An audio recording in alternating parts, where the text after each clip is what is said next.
মৰমৰ ছাত্ৰ-ছাত্ৰীসকল আজি আলোচনা কৰিম বছৰিকা পৰীক্ষা 2021 বছৰ হৈ যোৱা ক্লাছ 5ৰ সমাজ বিজ্ঞানৰ প্ৰশ্ন আলোচনা কৰিম। সন্মুখত বছৰীয়া পৰীক্ষা গতিকে তোমালোকৰ এনেকুৱা ধৰণৰ প্ৰশ্ন আহিব।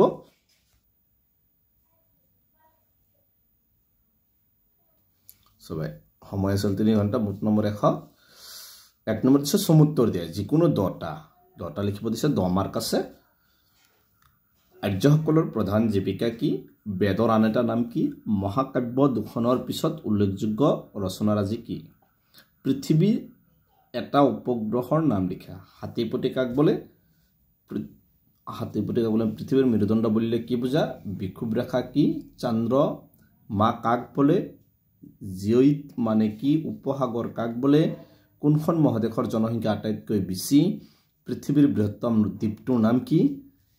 তাৰপিছত আছে 2 নম্বৰ দিছে উত্তৰ লিখা যিকোনো 5টা 2 মাৰ্কৰ 10 মাৰ্ক আছে। বেদ কেইখন আৰু কি কি? আৰ্যসকল পৃথিৱীৰ বিভিন্ন ঠাইলৈ বিপি পৰাৰ কাৰণ কি কি? আকাশখন কিয় নীলা দেখি? পৃথিৱীৰ আটাইতকৈ ডাঙৰ মৰুভূমি কোনখন আৰু ই কোনখন মহাদেশত আছে?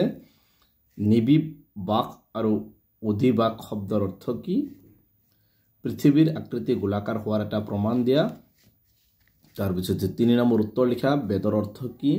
আটাইতকৈ পুৰণি বেদখনৰ নাম কি? ইয়াৰ কিমানটা শ্লোক আছে? এইবিলাক 5 মাৰ্কৰ প্ৰশ্ন 3 মাৰ্কৰ প্ৰশ্ন। নেক্সট দিছে সৌৰজগতৰ গ্ৰহবোৰক কেইটা ভাগত ভগাব পাৰি? সেইবোৰ কি কি? আৰ্যসকলে নিজৰ জীৱনৰ সময়ছোৱাক কেইটা ভাগত ভাগ কৰিছিল? সেইবোৰ কি কি? ধূমকেতু আৰু পপীয়া তৰা কি? সৌৰজগতৰ অন্যতম ধূমকেতু কেইটাৰ নাম লিখি? এটা পূৰ্ণিমাৰ পৰা আন এটা পূৰ্ণিমালৈ কিয় 29 2 ভাগৰ 1 দিন সময় লাগে? পাৰ্থক্য লিখা যিকোনো 2টা 4 মাৰ্ক আছে। আভ্যন্তৰীণ গ্ৰহ আৰু বাহ্যিক গ্ৰহ, অক্ষৰেখা আৰু দ্ৰাঘিমা ৰেখা, সূৰ্যগ্ৰহণ আৰু চন্দ্ৰগ্ৰহণ। 5 নম্বৰ প্ৰশ্ন দিছে আৰ্যসকলৰ বৰ্ণ বিভাগৰ বিষয়ে লিখা। এইবিলাক 4 মাৰ্কৰ প্ৰশ্ন। ধূমকেতুৰ বিষয়ে চমুকৈ লিখা। আৰু 7 নম্বৰ দিছে সৌৰজগত বুলিলে কি বুজায়? ইয়াত থকা গ্ৰহবোৰৰ নাম লিখা। এণ্টাৰ্কটিকা মহাদেশৰ বিষয়ে চমুকৈ লিখা।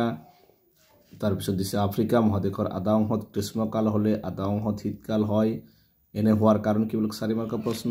10 নম্বৰত দিছে আৰ্যসকলে ক'ৰ পৰা আহি ভাৰতত প্ৰৱেশ কৰিছিল? পাঠৰ মতে আৰ্য শব্দৰ সূৰ্যগ্ৰহণ আৰু চন্দ্ৰগ্ৰহণ কাক বোলে? চিত্ৰ আঁকি বুজাই লিখা। ইয়াত 1+2+2 = 5 মাৰ্কৰ। তাৰপিছত 11 নম্বৰ পৃথিৱীৰ আকৃতি ব্যাখ্যা কৰা 5 মাৰ্ক। পৃথিৱীৰ জলভাগ আৰু স্থলভাগৰ বিষয়ে লিখা। জলভাগ আৰু স্থলভাগৰ পৰিমাণ দেখুৱাই চিত্ৰ আঁকা 5 মাৰ্ক। তাৰপিছত দিছে উত্তৰ মহাসাগৰৰ বিষয়ে এটি টোকা লিখা। তাৰপিছত দিছে শুদ্ধ নে অশুদ্ধ লিখা। সাগৰ মহাসাগৰৰ পানীভাগ স্থিৰ, এইবিলাক 5 মাৰ্ক আছে। শুদ্ধ নে অশুদ্ধ চাবা। তাৰপিছত 16 নম্বৰত দিছে খালী ঠাই পূৰ কৰা।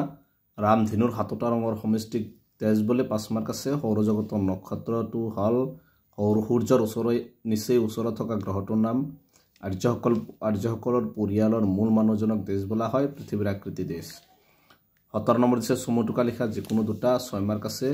সপ্ত হিন্দু, তাৰপিছত দিছে চতুৰাশ্ৰম আৰু নক্ষত্ৰ। গোটেইকেইটা আছিল ক্লাছ 5ৰ সমাজ বিজ্ঞানৰ প্ৰশ্ন। গতিকে আজিৰ ভিডিঅ'টো এইখিনি।